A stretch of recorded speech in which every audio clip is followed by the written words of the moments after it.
जय श्री ओम नमः सिद्धेभ्यो ओम नमः सिद्धेभ्यो।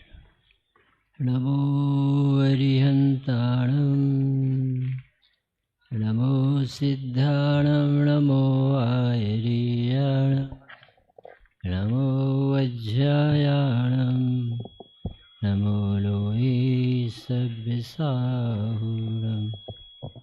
मंगलं भगवान् वीरो मंगलं गौतमो गणे मंगलं कुन्दकुन्दाध्यो जैनधर्मोऽस्तु मंगलम्।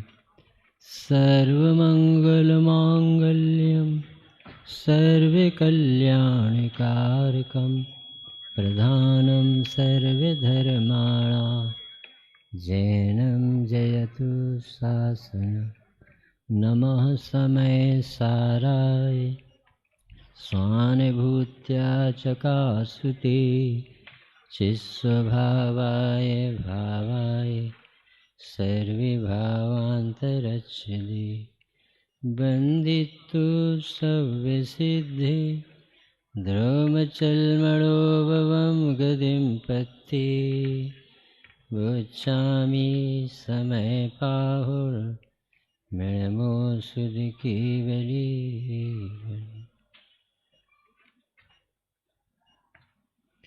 समय सर जी ग्रंथाधिराज आचार्य कलिकाल सर्वज्ञ कुंद कुंद भगवान द्वारा रचित है और टीकाकार हैं अमृत चंद्राचार्य आत्मख्याति टीका। अपन को भी 38 नंबर की गाथा पढ़ेंगे। ये किस प्रश्न के उत्तर में ऐसी गाथा, पूरा समय सार। मैं कौन हूँ, आया कहाँ से, और मेरा रूप क्या, संबंध दुख में कौन है, स्वीकृत करूँ परिहार क्या। इसका विचार विवेक पूर्वक शांत होकर कीजिए।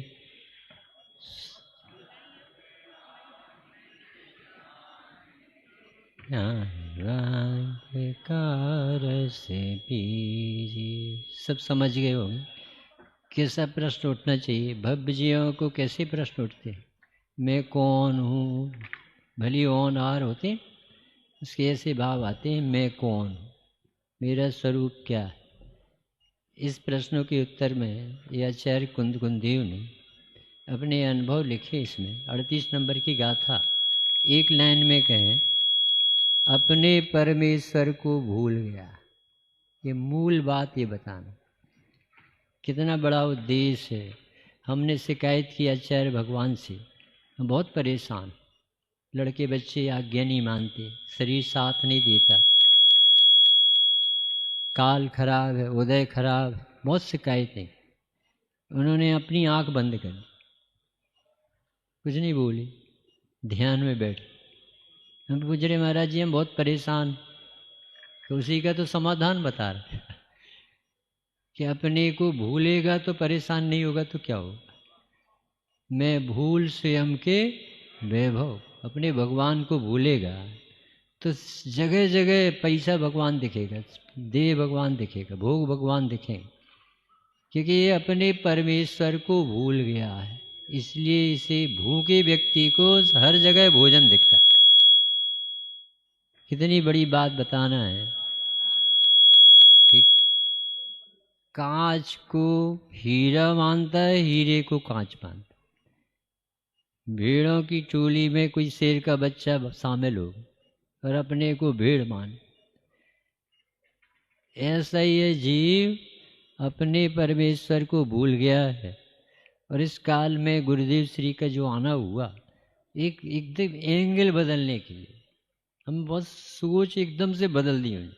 हमारी ये सोच थी कि हमें भगवान बनना है, और स्वामी जी ने यहाँ से प्रारंभ किया कि मैं भगवान हूँ मानेगा तो परिणति में भगवान बनेगा।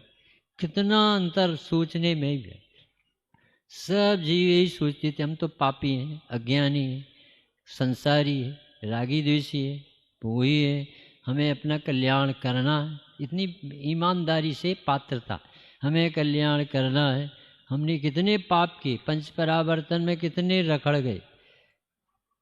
राग से जग में रुलू मिली सरागी देव, वीतराग भेंटू अबे मेटू राग कुटीव, इंद्रादिक पद नहीं चाहूँ विषयन में ना ही लुभाऊँ, रागादिक दो सरीजे परमात्म निज पद दीजे। ये विनती बिल्कुल ईमानदारी से पढ़ती थी, पात्रता दिखती इसमें कि ये जीव सचमुच में शांति चाहता है। पर भूल कहाँ हो रही थी, बहुत बड़ी भूल हो रही थी कि शांति चाहता, ये पात्रता तो दिखती थी परंतु शांति का आधार नहीं पता। हम तो सोचते थे कर्म का भाव होगा, राग देश का भाव हो जाएगा तब शांति मिलेगी। अपन ने कितनी चिंतन सुने, जिस प्रकार से भी राग आदि भाव मिटे उस श्रद्धान का नाम सम्यक दर्शन, जिस प्रकार से राग आदि मिटे उस ज्ञान का नाम सम्यक ज्ञान। जिसे राग मिटे कितना उच्च उद्देश्य। जैन शासन तो भाव के अभाव के लिए मिला, रागादि भाव के कसाई के अभाव के लिए, इतना अच्छा उद्देश्य। पर तोड़मल जी ने कहा भाई तेरा उद्देश्य तो बहुत है पर प्रोसीजर सही नहीं। इस सोने से ही सोने के जेवर बनेंगे, आत्मा ही परमात्मा बनेगा। यदि परमात्मा स्वरूप नहीं है तो परमात्मा दशा कहाँ से प्रकट हो जाए। डॉक्टर साहब ने बताया ना कि एक रिक्शा वाला है वो करोड़पति है। अरे करोड़पति है तो रिक्शा वाला कैसे? यही तो आश्चर्य कि वो है तो करोड़पति पर करोड़पतित्व का उसे परिचय। ऐसे है तो जीव कैसा? चैतन्य द्रव्य, अनंत अनंत गुणों का धनी, जानने देखने की स्वभाव वाला, परंतु उसे इस स्वरूप के परिचय न होने से इंद्रिय से मुझे ज्ञान होता है, गेय है तो मुझे ज्ञान होता है, विषय है तो मुझे सुख होता है। ये सारी जगत की अनादि काल से अपनी मान्यता चल रही थी। इस पर बहुत गहरा प्रहार गुरुदेव श्री के आने से हुआ। हमारी सोच बदल गई। हमने सोचा था कि हमें भगवान बनना है, कितनी सही बात बोलती थी। गुरुदेव ने कहा कि भगवान बनना है दूसरे नंबर पर, मैं भगवान हूँ ये पहले नंबर, हूँ परमात्मा छू, यहाँ से चालू किया। मूल द्रव्य को अपन ने छोड़ दिया, परिणति पर पर्याय पर्याय पत्ते पत्ते पर तैरती थी। तो ऐसे ये गाथा को अपन पढ़ते हैं, गजब की बात है। क्योंकि ये जो पंचकल्याणक महामंगलमय अनुष्ठान है, आज अपन सवेरे से देख रहे एक तारणहार व्यक्तित्व का जन्म हुआ है। गुरुदेव श्री जब इनके बारे में बोलते थे, तीर्थंकर भगवंतों के बारे में, कि ऐसा पुण्य भी पुण्य की रुचि का निषेध करने पर बनता है। जब पुण्य का उदय नहीं चाहता, उससे विषयों में सुख नहीं लगता, आत्मा भगवान दिखता है, पुण्य ही दिखता है, तब ज्ञानी धर्मात्माओं को ऐसा पुण्य होता है जिसमें 3 लोक में खलबली मच जाती, सारा जगत प्रसन्न होता है। आज मुनिराज प्रसन्न है, आज नरक में लड़ाइयाँ रुक जाती हैं, सारे कसाई खाने बंद हो जाते हैं, हर घर में रोमांच होता है। इतना महान पुरुष आया, महान व्यक्तित्व आया, उनसे बहुत प्रभावना होती। अभी अपने नीलेश भैया पढ़ रहे थे तो उसमें हरि भाई ने एक गजब की बात लिखी। उन्होंने कहा कि जो शांतिनाथ भगवान सर्वार सिद्धि से आ रहे, अवतरित हो रहे, कुंतनाथ अरयनाथ भगवान सर्वार सिद्धि से अवतरित हो। ये गजब, पहली बार ये बात सुनी। उन्होंने कहा असंख्यातों जीव तीर्थंकर हो जाते हैं जब एक व्यक्ति सर्वार सिद्धि में जाता। अपन ने तो उल्टा सुना था कि स्वर्ग जाना तो बहुत सरल, तीर्थंकर और सम्यक दर्शन और मोक्ष मार्ग और मोक्ष पाना कट। वो कहते हैं कि असंख्यातों जीव तीर्थंकर होकर मुक्त हो जाते हैं तब एक व्यक्ति सर्वार सिद्धि को प्राप्त। इतना पवित्र जीव होता है वो, और एक पर्याय के बाद सीधा यहाँ जन्म लेता है और नियम से अपने निर्वाण को प्राप्त करता है। ऐसे शांतिनाथ भगवान जो अपने आज अवतरित हुए हैं, जिनके माध्यम से सारे जगत के शांतिनाथ का नाम लेते ही प्रसन्न होते, शांति धारा चलती उन्हीं के नाम। अब उनकी शांति धारा तो भीतरागता की थी, समता की थी, स्वानुभव की थी। वो तो बेचारा भूल गया और जल धारा को शांति धारा बना दी। बहुत विकृति इस काल में आई है। बानर वंशी को बानर बना दें, राक्षस वंशी को राक्षस कह दें, कुंभकर्ण को जो 6-6 महीने आराधना में रहता था उसे सोता हुआ कह देना, ये बिना राजा की फौज है, सर्वज्ञ देव का अभाव है, तीर्थंकर के बाद रिद्धिधारी मुनिराजों का अभाव है, सौधर्म इंद्रादि आते नहीं है। इस काल में तो सब लोगों को समझना चाहिए कि ये गुरुदेव श्री आ कैसे गए अपन सबको, ये जीव आका आना यानी समझ लो विदेश क्षेत्र आ गया समझ। महावीर स्वामी के शासन को जीवंत कर दिया यदि किसी व्यक्ति ने तो उसका नाम है गुरुदेव श्री। यदि ये ना होते तो अंधेरा छा जाता। भाई साहब ऐसी सभाएं लगा के बता दे कोई, स्वाध्याय करने की परिपाटी, आत्मा की ताकत बताने का काम, प्रभुता बताने का, पॉजिटिव सोचो, अच्छा विचार करो, वस्तु स्वभाव का निर्णय करो, अद्भुत काम हो गया, अद्भुत काम हो गया। अपन सबके सोच बदल गई। अपन सोच रहे थे अपन तो रागी द्वेषी मोही है। गुरुदेव ने कहा भाई साहब राग द्वेष मोह तो परिणाम है, आप तो परमात्मा हो, आप कैसे रागी द्वेषी हो जाओगे। तो ये गाथा ये कहती है, मैं एक शोध सदा रूपी ज्ञान दृगे हूँ यथार्थ सी, कुछ अन्य वो मेरा तनिक परमाणु मात्र नहीं रे।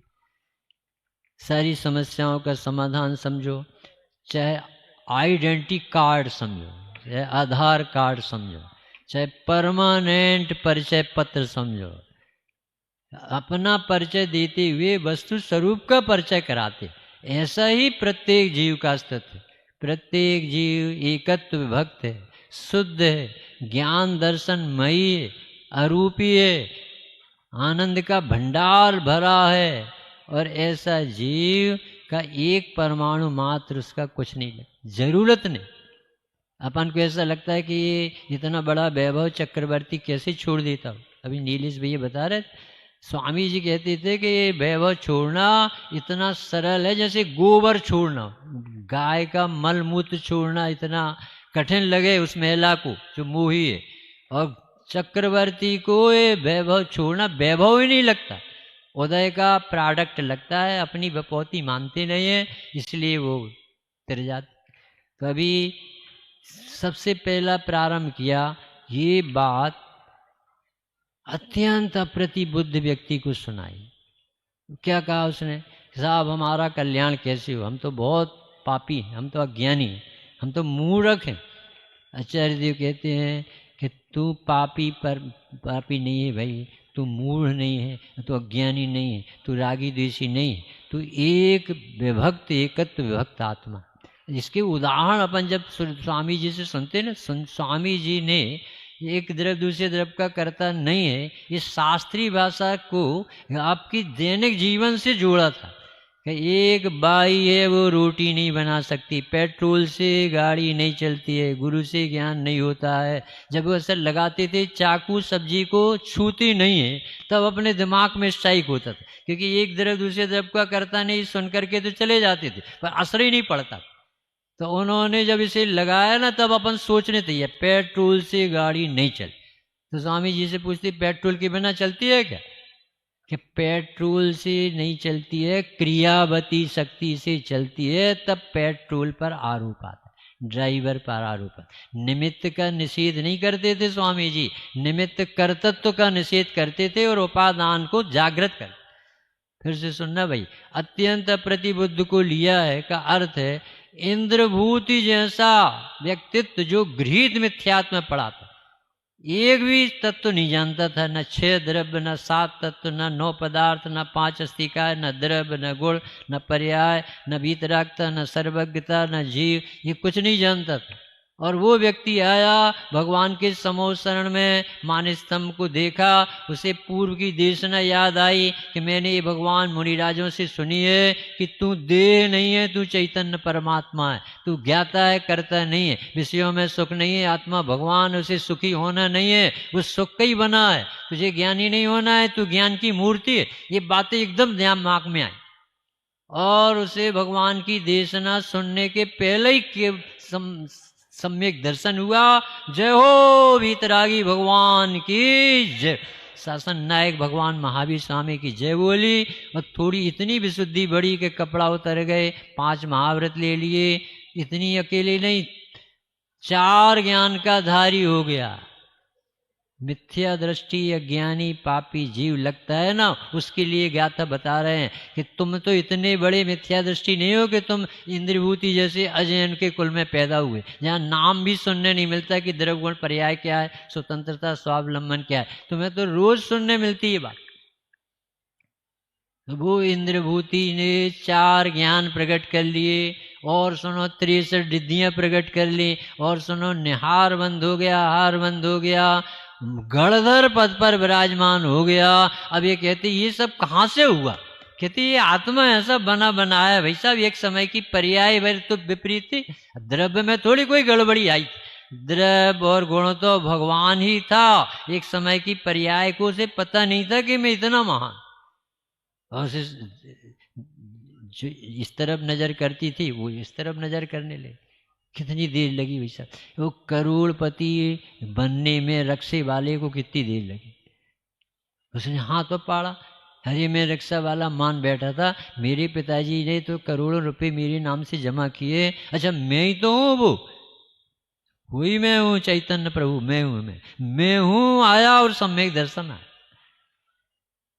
अंजन चोर को कोई कह सकता था कि ये व्यक्ति सप्त व्यसनी वेश्या के यहाँ जाए मदरा पान करता हुआ, और वो जिनेन्द्र दत्त सेठ द्वारा बताया गया नमोकार मंत्र पढ़कर और इतना निहसंक होकर उसने कहा कि जैन लोग जो धर्म पालते हैं वो परम सत्य धर्म पालते। हमारा सेठ देखो रोज भगवान का नाम लेता हुआ सुमेर पर्वत पर अकृतम चैत्यालय के दर्शन करने जाता है, उसका धर्म झूठा नहीं थी। इतना श्रद्धान था, इतना सरल धर्म हो सकता कोई कल्पना नहीं कर सकता। और वो गया, वहां पर मुनिराज बैठे थे सुमेर पर्वत पर, उनको नमस्कार नहीं किया, सेठ को नमस्कार। मैंने कहा भैया ये क्या करता है? कि साहब आपकी कृपा से मैं यहाँ तक आया।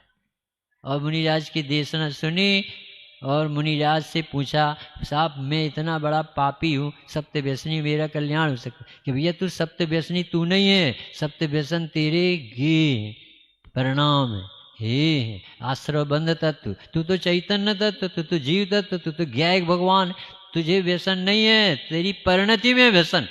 आदमी खराब नहीं है, आदत खराब है। कितना अंतर आ गया सोच में। हम तो समझ रहे थे पाप से पापी हो जाता है, पाप से पापी नहीं होता। परमात्मा को नहीं देखने का नाम पाप है।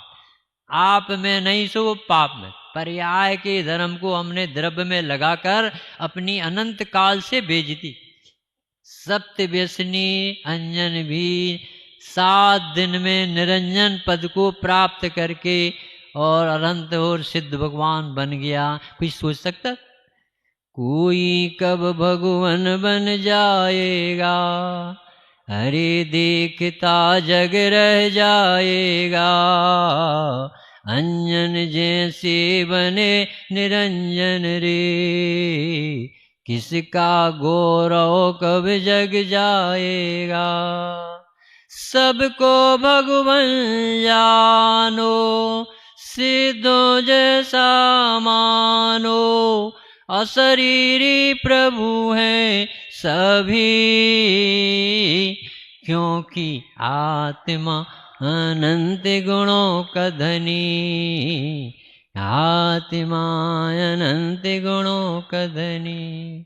क्या गजब का धर्म है भाई साहब। ये अंजन चोर है, ये शेर भाग रहा मृग की तरफ, जिसे सम्यक दर्शन होगा।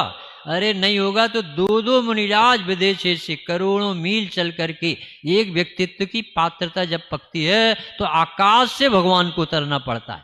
और देखो मुनिराज की देशना खरी, शेर नहीं है वो जीव है। जिन्हें जीव यहाँ दिखता है वो सामने वाले जीव को शेर नहीं देखते भाई साहब, जीव दिखते हैं। यदि दीवान अमरचंद जी को वो शेर दिखता तो वो पिंजड़े में नहीं घुस सकते थे। उसे अपना आत्मा जैसे आत्मा दिखता है, उसे पूरी दुनिया आत्मा दिखने लगती है। उसका एक भी व्यक्ति से राग द्वेष खड़ा नहीं होता। ये गुरुदेव ने आत्मा बता करके सारा राग द्वेष अपन से अलोकाकाश में मानो फेंक दिया हो, इतना बड़ा काम किया है गुरुदेव का। अपन कितना उपकार माने। उन्होंने तो निहाल भाई कहते थे इतना कठिन लगने वाला मोक्ष आपने यही दिखा दिया, इतना सरल लग रहा है। इतनी बड़ी उपलब्धि है विश्व की बात। पापी नहीं है, पाप परिणाम। आत्मा परमात्मा, परमात्मा नहीं देखना पाप, परमात्मा का नहीं देखने से पाप या पुण्य के जो परिणाम होते हैं उन्हें तो आचार्य देव ने आश्रव बंध तत्व का, वो जीव तत्व नहीं। दूसरे को हम समझाने की कोशिश करते। आचार्य पूज्यपाद स्वामी कहते हैं भाई साहब पहले खुद समझो फिर दूसरे को समझाने का कर्तव्य लाना। जीव सब ज्ञान स्वभावी हैं, उन्हें समझ में अपनी योग्यता से आता है। तुम दूसरों के बने ठेकेदार बन करके अपना नुकसान नहीं कर लेना। समझाने से समझ नहीं आता, जब समझे तब स्वयं समझ जाता। जिन वाणी भी किसे जगाती है, स्वयं जागरण हो तब भाती है। आदि स्वर समझाया, मारीचि बोराया। क्यों माने किसकी कोई, क्योंकि आत्मा अनंत गुणों का धनी। प्रत्येक आत्मा कीड़ा मकोड़ा, अरे नौगरीबक का देव हो, चाहे नारायण हो, चाहे चक्रवर्ती हो, चाहे निर्वाण को प्राप्त भगवान हो, जो निगूढ़ में सोई मुझ में सोई मोक्ष मझार। अंतर्भेद कछु भी नाहि, भेद गिने संसार। किसको समझाना है भाई साहब? ये समझने अपने को उसकी उपस्थिति में अपन को पुष्ट करना अपनी मान। यदि कोई एक भी व्यक्ति न माने तो आचार्यों को खेद नहीं होता, क्योंकि उसकी योग्यता पर छोड़। कितना निर्भर रह सकता है जो हर प्रसंग पे। लड़का बच्चा नहीं मानता, वो अपने काल में मानता है। जिसे 24वें नंबर का तीर्थंकर होना है मारीच को, वो दूसरे नंबर पर होने लगे तो दूसरे नंबर के भगवान का क्या होगा? इतनी व्यवस्था व्यवस्थित करने के लिए बैठे अपन को कोई किसी को समझाए और बुझाए भाई साहब ऐसा मार्ग नहीं है। बड़ा स्वतंत्रता का, निर्भरता का, अहितुकता का, आनंद भोगने का मार्ग। आज अपन ने ऐसे व्यक्तित्व को देखा है, आनंद भोगने वाला जन्मा है, जो इतना बड़ा वैभव सुमेर पर्वत पर देव के असंख्यातों देव खड़े और सब उनको देख रहे और वो अपनी आत्मा को देखना बंद नहीं करते। जिसे भूल गए तो संसार पर खड़ा हो जाए। 30 वर्ष की उम्र में महावीर स्वामी ने शादी नहीं रचाई बाबूजी। उन्होंने चक्कर में नहीं पड़े, मम्मी मुझे मुक्ति रूपी रानी चाहिए जो मुझे कभी छोड़ेगी नहीं, मुझे ऐसा वैसा संबंध नहीं करना जो पहले जाए तो मैं रो, मैं जाऊं तो वो रोए, ऐसे कृत्रिम संबंध नहीं करना, मुझे तो सचमुच में मुक्ति रमा सहचर मेरी, ऐसा संबंध कर। घर में लड़ाइयाँ हो, समाज में लड़ाइयाँ हो, किसी से भी अपनी बहस हो, इसमें जो बता रहे ज्ञान दृक स्वभाव है, आप किसी को कम नहीं देखो। राग आता है बोलने का, समझाने का, समझने का, वो मैटर अलग, पर निर्भर होके रहो, वो अपनी योग्यता से समझेगा, आप अपना आनंद लो।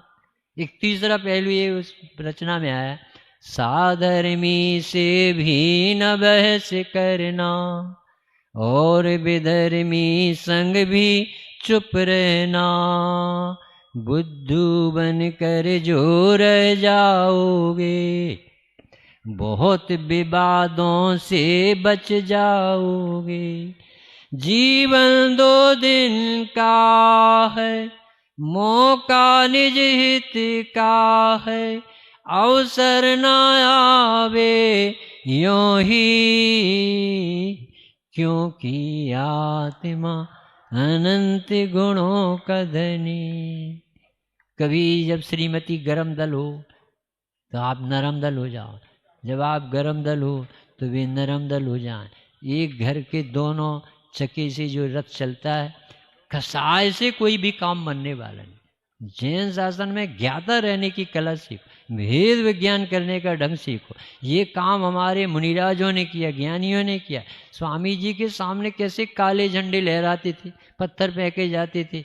गर्मी के दिनों में आए व्यक्ति और वो विरोध कर रहे, विवाद कर रहे, झंडा लिए, काला झंडा, और स्वामी जी ने पूछा ये भाई साहब ये कौन आ रहे हैं?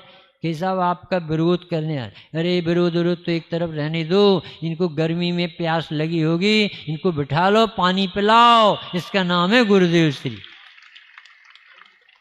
कैसा जीव मिला अपन को, सारी कसाएं एक तरफ फेंकवा दी बच्चे। कोई हमें गाली देता है तो अब लगता है कि हमारी निर्जरा करता है, ये बेचारा गाली क्या दे, ये बेचारे को बंद होगा, ये कैसे सहन करे। क्या मंत्र दिया है एक व्यक्तित्व ने, जीवन जी के जिया, जीवन जी करके ऐसा सिखाया प्रयोग। अनादि निधन वस्तु, आज कितना बड़ा अपन ने मंत्र सुना था, उसका एक इतना अच्छा रतन चंद जी बहार ने हम इसलिए पढ़ रहे हैं इस गाथा के बहाने। मैं एक हूँ, यानी अकेलापन देखोगे ना एकत, तो न देह दिखेगी, न पड़ोस दूसरे की देह दिखेगी, न तुम्हें राग द्वेष दिखेगा। एकत्व विभक्त देखते ही शांति आई। ज्ञान दर्शन में ही देखोगे तो शांति, परिपूर्ण देखोगे तो कर तत्व नहीं आए, शुद्ध देखोगे कि मिलावट ही नहीं होती, एक परमाणु मात्र काम में आने वाला नहीं। अभी एक ठंड के दिनों में कपड़े दिख रहे हैं ना, अभी गर्मी में पहन के बता दें, अपने आप उतर जाएंगे, क्योंकि इनकी जरूरत नहीं है, ये तो सब रोग के उपाय। तो अनादि निधन वस्तुएं जो इतना गजब का मंत्र है, इसका एक सरल उदाहरण ये दे रहे हैं कि एक बार शिविर ऐसे ही लगा, पंचकल्याणक जैसे हो रहे हैं ना, इस बहुत अच्छा मेला लगा। उसी में एक 18 दिन के शिविर में एक सासू जी ने ये मंत्र सबसे पहली बार सुना। अनादि निधन वस्तुएं भिन्न भिन्न अपनी अपनी मर्यादा लिए परिणमित होती हैं, कोई किसी के अधीन नहीं है, कोई किसी को परिणमित करा सकता नहीं है। बहुत प्रसन्न होकर के घर आ रही कि आज तो विश्व मंत्र, शांति मंत्र, बहुत गजब का मंत्र मिला। और घर आने पर देखा कि बहू को आए हुए 2 दिन नहीं हुए थे, उसके आंख से आंसू झर रहे थे। तो उन्होंने पूछा, बेटा क्या हो गया? तो कैसे बोले कि 5 किलो घी गरम गरम उठाते समय सारा नाली में बे। कुछ नहीं बोली वैसे। और उस सासू ने देखा कि अरे ये घी बह गया, ये बोले कैसी? बहू, सभी सासें शक्कर की भी हो तो टक्कर मारती हैं, ऐसा सुना है। तो ये सास कैसी होगी, हम कैसे विश्वास करें कि इतना बड़ा नुकसान हुआ? वे कुछ नहीं बोली। परंतु ये कांजी स्वामी वाली सास थी जो लड़ना नहीं जानती थी, शांति से रहना जानती थी, ज्ञाता दृष्टा का मंत्र सीख के आई थी। उसने ये सुना कि अरे बेटा, आज ये मंत्र जो मैं अभी सुन के आई हूँ, यदि ये मंत्र मेरे पास नहीं होता तो अपन दोनों नरक जाते। इस मंत्र में लिखा है अनादि निधन परमाणु जो बहते आ रहे थे, घी के रूप में फॉर्मेशन लिया था, वो किसी तरह से अपने घर आएंगे, स्टोव पर गर्म होंगे और वो बहू के उठाते समय नाली में पूरा घी चला जाएगा। ये सर्वज्ञ देव के इस महामंत्र ने अपन को नरक जाने से बचा लिया। बेटा ये जैन शासन कितना अच्छा। वो बहू तो देखती रह गई कि ऐसी भी कोई सास होती, ऐसा भी कोई धर्म होता जिसमें इतनी शांति होती। मम्मी आप कहाँ जाती पढ़ने? कि बेटा ये शिविर लगा है। अरे मम्मी हम कल से चले। एक बहू और सोनगढ़ी बन गई।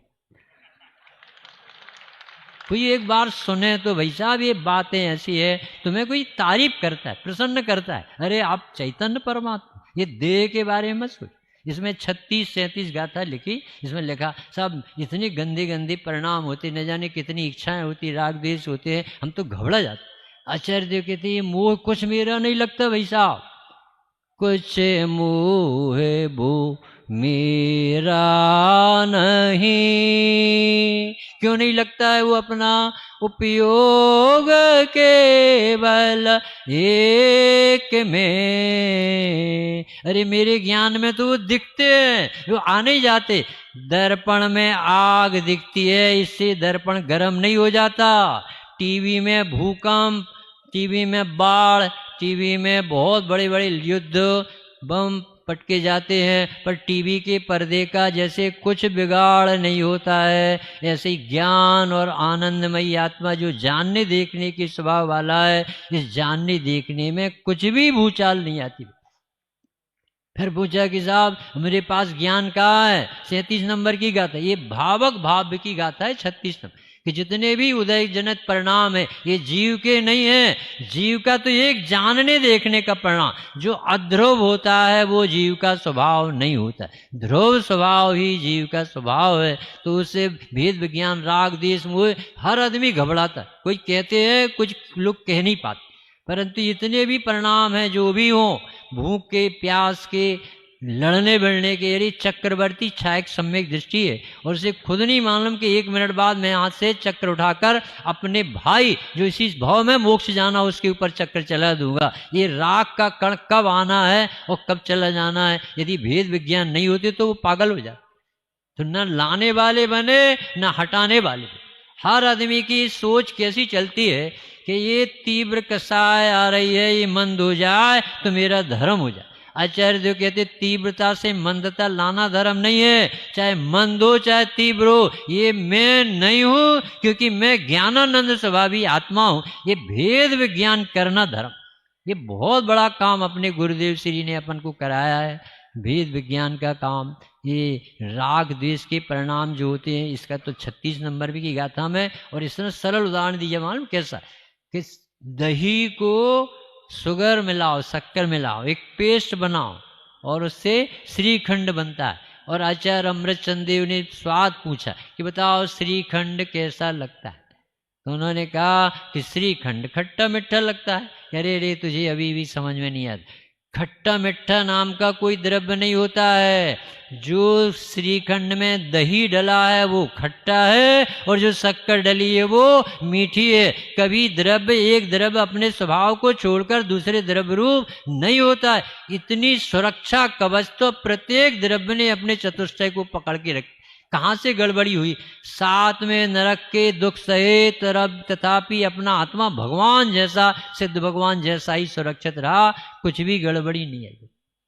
बहुत गजब की बात इस काल में आई है, हम तो सब इसी से नहीं निकल पा रहे। ऐसे परिणाम, ऐसे परिणाम, ऐसे परिणाम। स्वामी जी ने कहा ऐसा परमात्मा, ऐसा ज्ञाता, ऐसा चैतन्य, ऐसा जाननार, जाननार, तू तो चैतन्य जाननार। ये बात पीछे पड़ गए स्वामी जी और अपने चित्त में बैठने लगा। सचमुच में अभी जो हो रहा है नाटक, इतना जितना पंच कल्याणक में स्वप्निल भाई और पूरा उनका जो समुदाय है, समूह है, उनने इतनी मेहनत की और इतना अपन सबको आनंद आया। यदि कोई गुरुदेव श्री से पूछे कि वो आनंद आया तो वो कहेंगे तेरे ज्ञान में आनंद आने का धर्म है, आनंद भोगने का पावर है, इसलिए आनंद आया है। गे से आनंद नहीं आता है, ज्ञान में आनंद आता है। अब बताओ कहाँ एकदम दृष्टि बदले। तो इस तरह से अपन को एक महापुरुष ने जगाया है। गाथा तो बहुत गहरी है, स्वामी जी से सुनना। मैं एक हूँ, सदा काल एक हूँ। अनेक प्रकार के परिणाम हो सकते, पर्याय अनेक हो सकती, भाव अनेक हो सकते, मगर वस्तु का स्वभाव बदलता नहीं है। वो चैतन्यमयी आत्मा एकाकी, एकत्व लिए सभी आते। तन धन को साथी समझा था, पर ये सब छोड़ चले जा। तो मैं एक हूँ। शुद्ध क्यों हूँ? क्योंकि कोई वस्तु अन्न द्रव्य तो स्वद्रव्य में प्रवेश नहीं करती है। अरे अपने परिणाम भी अपने स्वभाव में प्रवेश नहीं करते। ये कितना सुरक्षा कवच है कि जब भी चाकू की टेढ़ सुधरेगी तो वो टेढ़ द्रव्य के लोहे के भीतर नहीं जाएगी, उसका व्यय हो जाएगा, चाकू सीधी हो जाएगी। पानी की गर्माहट दूर हो जाएगी, शीतल स्वभाव सुरक्षित सदा काल रहता है। जीव कभी पापी पुण्यात्मा नहीं होते, परिणाम में पाप और पुण्य आता है। इसलिए उसको ध्रुव के सामने खड़ा करके देखोगे तो स्वभाव बहुत बड़ा दिखेगा और अपराध बहुत छोटा दिखेगा। कितना भी बड़ा अपराधी हो पर उसका स्वभाव भगवान जैसा होता है। सब जीवों में सिद्धत्व की स्थापना क्यों कराई होगी? यार एक बार अपने द्रव्य स्वभाव से तो देखो, सिद्धत्व देखने लगोगे ना तो आपको सबकी कीमत आ जाए। सबको सिद्ध देखोगे तो व्यवहार सुधर जाएगा और अपने को सिद्ध देखोगे तो परमार्थ सुधर जाएगा। ये जीव ज्ञाता दृष्टा। ये 5 मिनट बचे, अपन एक भजन बोलते हैं जिससे आपको इसी जाति का भाव आए। मुझे भव्य कहा भगवान आज आनंद हुआ, मुझे भव्य कहा भगवान आज आनंद हुआ। अरे मैं भावी भगवान आज आनंद हुआ, मैं हूँ भावी भगवान सुना आनंद हुआ। दिव्य ध्वनि अमृत बरसाती,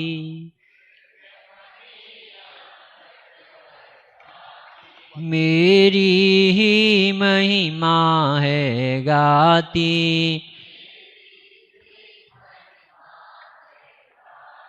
आया अब बहुमान आज आनंद हुआ, आया अब बहुमान आज आनंद हुआ। मुझे भव्य कहा भगवान आज आनंद हुआ। शुद्धात्म है नाम हमारा,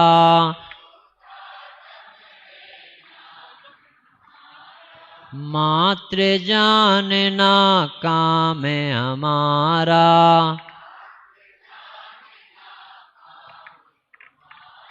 मुक्तिपुरी है धाम हमारा,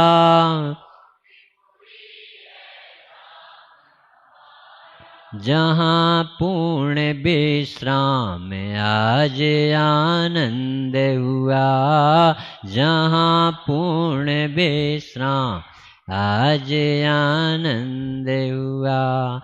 बड़ी रुचि से सुनते वाणी, बड़ी रुचि से सुनते वाणी। क्यों? क्योंकि इसमें अपनी कथा, मेरी कथा कहे जिन वाणी, मेरी कथा कहे जिन वाणी।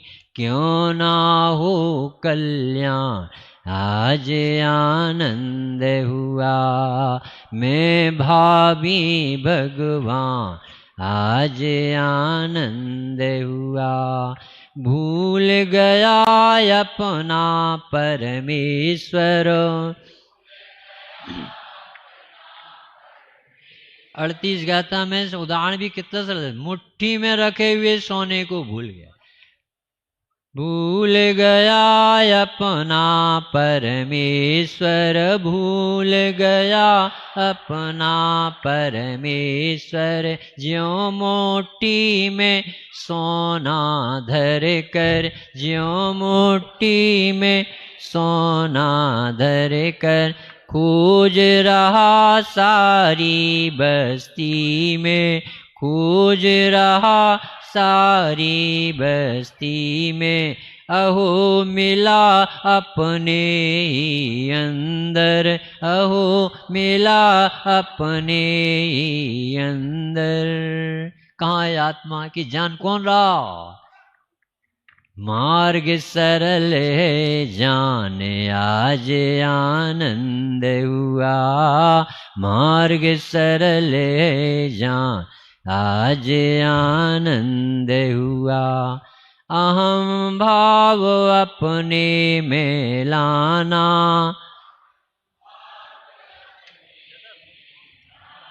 लाड़ प्यार अपने से करना,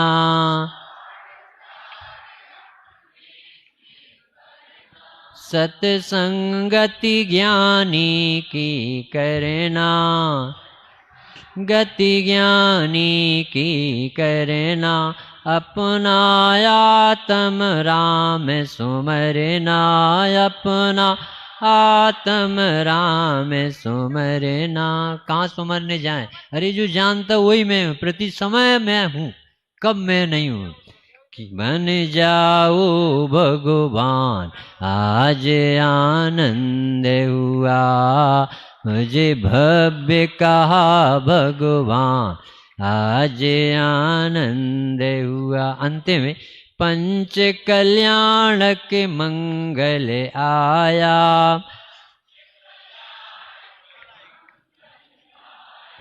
ऐतिहासिक हो भाव समाया, ऐतिहासिक हो भाव समाया।